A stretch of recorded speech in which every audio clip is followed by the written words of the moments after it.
Assistant Public Defender Hannah Apple appearing on behalf of Stewart, sitting in for Ms. Perry. Mr. Stewart, will you state your name for the record? Mr. Derek Stewart. Thank you, sir. Your Honor, we are asking for an adjournment. My information is that we do not have a competency report received. I asked for a bond. We're not the same attorney I had the other day. We were asking for a PR bond.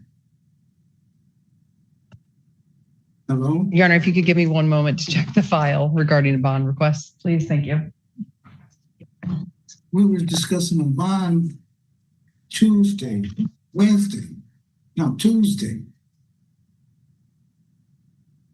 You're not the same attorney I had Tuesday. One moment, Mr. Stewart. Your attorney had to leave court. It's 4/24/25. I denied the bond request. Then did he disappear? No. And I had a competency. I have a competency. And then he didn't appear. His bond was denied. I didn't appear. What you mean I didn't appear? I was in jail. Well, he had a bond violation. His bond was denied. But they said you couldn't go ahead with the bond violation until the competency. Sir? Your Honor, Go ahead. I believe the information you say is correct. In regarding the bond request, Mr. Stewart is asking the court to consider a release on a personal bond. He reports that he would stay at the Delana Center if released. We do have updated contact information. He has been in custody over 100 days.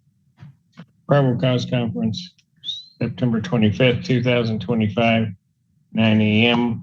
Motion for bond reduction is denied. Bond will continue. Court.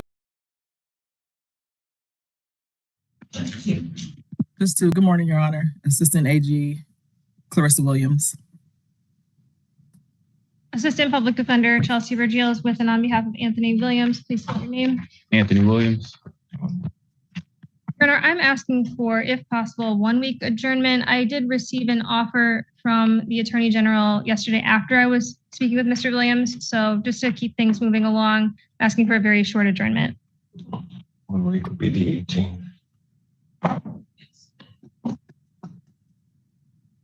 Not objection. Probable cause conference, September 18th, 2025, 9 a.m.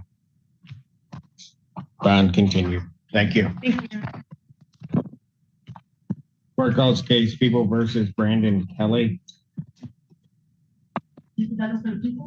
Assistant Public Defender Chelsea Vergil with and on behalf of Brandon Kelly. Mr. Kelly, can you unmute and state your name? Yeah. Let me see if I got it. All right, Brandon Kelly. Your Honor, we're asking to adjourn this for media, and may I address bond? Probable cause conference will be adjourned to September 25th. Yes, that's about. We are asking the court to consider a personal bond or a very low cash bond. Mr. Kelly has a plan for, if he's released, he would stay with his parents. He also would be in treatment with CMH. He does not have a criminal history, understands his bond conditions, and I think it would be beneficial to him to get that mental health treatment out of custody. He has been in custody for 70 days now. Only on this case? He had another misdemeanor. My understanding was that the bond was set at $100 on that just to get time served. He does have another case. I'm sorry, I don't know if the counsel is finished. It's completed their arguments. I'm finished. Thank you. So, Your Honor, we do believe that Mr. Kelly still presents a danger. With Mr. Kelly, while it is true that he has a CMH plan, it's a result of being petitioned while he was in jail. That petition last month because he was threatened to kill a jail staff member, to injure jail staff. He refused to take any medication. Your Honor, it was indicated that I checked the record of actions. He just had his hearing 2 weeks ago. And at that hearing, he was found to be a person in need of treatment. that he, one, is a danger to others, and also doesn't necessarily recognize the amount of treatment that he needs. And That treatment is completed. Okay, thank you for interrupting. Go ahead, Mr. Douglas.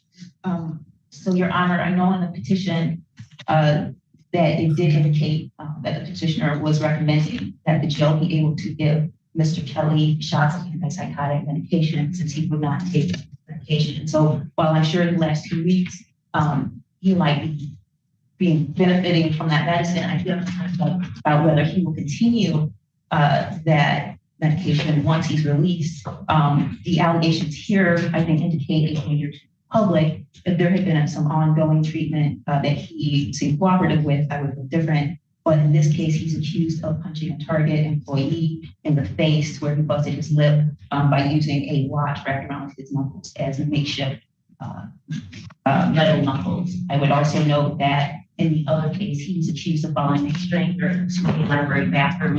When that individual turned around and found out why Mr. Kelly had followed into the stall, Mr. Kelly asked him what he was looking at, and then he punched that individual in the face, giving him a black eye. So with such a short amount of treatment, given that he's had a history of non-compliance, I don't think at this time that it's safe for the public. Anything else?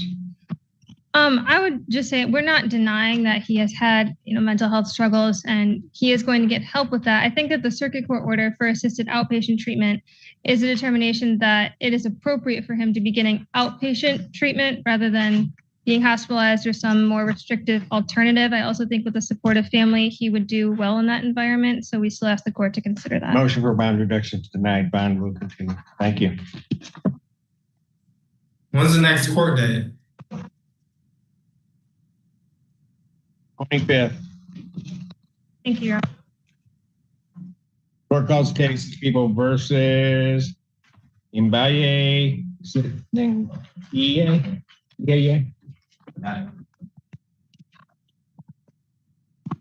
Good morning, Your Honor. Assistant Public Defender Dabi Liba on behalf of Mr. Ngai, which I believe is the correct pronunciation. Yeah, bye, Baba.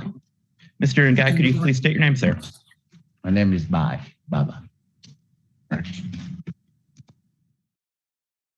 Case of the People versus Curtis Damon. Your Honor, people.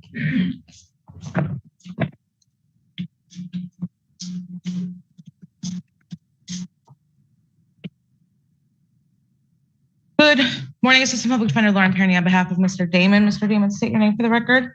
Curtis Mitchell Damon. Thank you, sir. Your Honor, regarding the probable cause comments, we're asking for a preliminary examination date. I would like to address bond, and there's also a bond violation to address as well.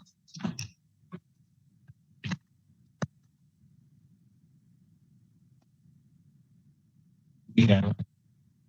It's a little bit old. I think it's from early August, late July. Well, let's get your preliminary examination set. What was the subject? A positive scram. So right now he's sitting here with no bond.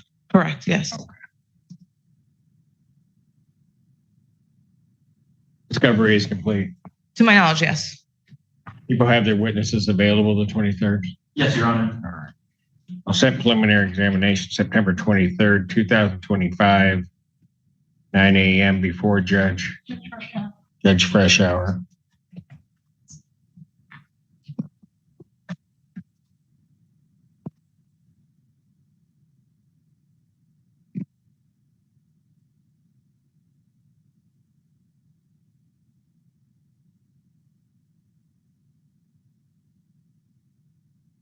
Okay, go ahead. I have it in front of me now. From June 25th. June? That's the one I have. Well, yeah. August 12th, I'm sorry. Okay. Enrollment date was June 25th. I'm sorry. Okay. August 12th. Just want to make sure I was coming from the right headspace. So I did have a chance to speak with Mr. Damon regarding the violation. He is going to admit to the violation today for the positive drug or the positive alcohol results. He did, for the court's information and I guess bond, relates bond as well, he did complete 30 days at Sacred Heart inpatient treatment. He got out and essentially relapsed. Right after that relapse, he had a mental health crisis and was hospitalized at Health Source. Saginaw. I did speak with his fiance, who's a social worker for Salvation Army, and she did provide me with all the information. He was petitioned by the court for hospitalization due to suicidal ideation. He completed, I think, 12 days there in an inpatient psychiatric hospital, and that's why he missed his last probable cause conference date that was scheduled for August 7th. There was also the warrant in place that was kept in place. So given all that, Mr. Damon obviously has been through a lot over the last couple of weeks. He is back into compliance with his mental health treatment. He's on new medication, and I also verified this with his fiance that is really helping and has changed his disposition. New medication that he wasn't on before.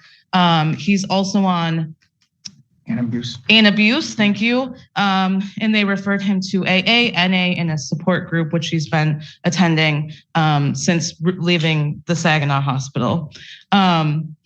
So given all that, I think Mr. Damon is on the right track. He was fully honest with me about his relapse, and is really ready to get out, get his life back together, and stay sober. He's now has over a month sober. So we're asking for his release. How long has he been in? 10 days. Okay, go ahead. And for the violation, I'd ask for credit for those 10 days. And he's willing to comply with any bond conditions the court may order moving forward. Response. Your Honor, I have some concerns. The court's aware he was on strength tether. He was still continuing to drink. It sounds like he was released inpatient. After that, he still continued to drink. What's been happening hasn't been working.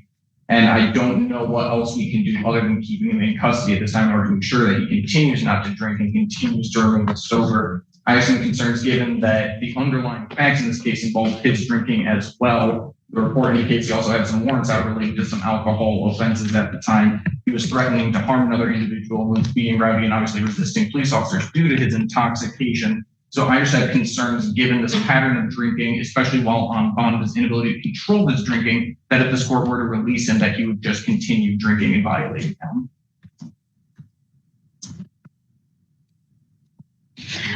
I think things have changed. I think Mr. Damon admitted he relapsed in late July. Here's what I'm going to do. I'm going to get through preliminary examination to his violation. I'm going to sentence him to 30 days, credit 10, the balance he's to serve. And then this will be before Judge Freshour can take a fresh look at it at that point in time. All right. Thank you. Thank you.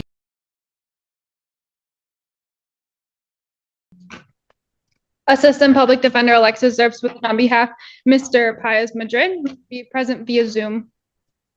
Sir, can you state your name? Dimas Paez. All right. Your Honor, we are requesting an adjournment to try to seek a global resolution amongst all of Mr. Paez Madrid's matters. September 30th, 2025, 9 a.m. Bond continued. Thank you, Your Honor. The case of versus Antonio Parker. You're all set, sir. Set. Did he? I don't know. Well, I believe I was trying to request permit to go back to Indiana to my home. Go where? Your Honor, that's not my fault. Hang on. I'll finish this. Your Honor, my apologies, and Mr. Paez, my apologies as well. He did want me to request if he could have permission to leave the state of Michigan. He's originally from Indiana. His fiance and 2-year-old son reside in Indiana, and he's already spoke with community corrections that if he were to get that permission to live in Indiana, that they would be helpful in setting up his testing in Indiana, and then obviously sign that release to get the test results sent over to community corrections. Your Honor, I would object. I believe he had to be extradited from Indiana for these cases here. Was he extradited? Your Honor, I'm not sure of that fact. Yeah, I did. I had an extradition from Indiana. I was brought here. I was released on bond, and right now I'm asking for permission to go back to my home to keep We're working. extradited to the state. If you extradite to the state, I'm not going to give you permission to leave. And Your Honor, provided an extradition waiver was signed by our office. I do believe he was extradited from Indiana for these cases. For these cases. He was extradited from Indiana for these cases. Motion to travel is denied. But Your Honor, thank you. Well, sir, you know, you can keep with those faces. I don't think you want to do that. I've made my ruling. Turn your camera on. I gave my ruling. I gave the basis for that. If you've got a problem with that, the next hearing, and get those files in, will be in person. He needs to appear here. And then we'll see what faces you make. no, I was not trying to make any faces. I was just like sad about it because I'm. Court calls the actually case, right. people versus, and shut him off. Court calls the case.